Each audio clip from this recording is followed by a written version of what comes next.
Welcome to the Banker lamp. Please enjoy the video. You start by powering off the phone and removing the two pentalobe screws by the lightning port. Once done, warm the lower edge with an eye opener or heat gun to loosen adhesive, then apply a suction cup and thin picks to separate the display.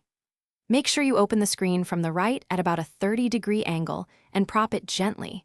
You want access without stressing flex cables. This first move avoids tearing fragile ribbons and sets you up to access the brackets inside.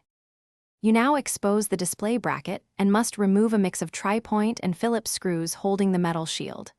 Once the shield is off, always disconnect the battery connector first to prevent shorting.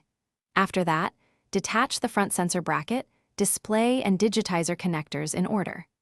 Make sure to use an ESD-safe tool and keep each screw in a labeled spot so you can reverse the process. This careful sequence prevents damage to the logic board and preserves proper connector. You finish by carefully reseating each display connector.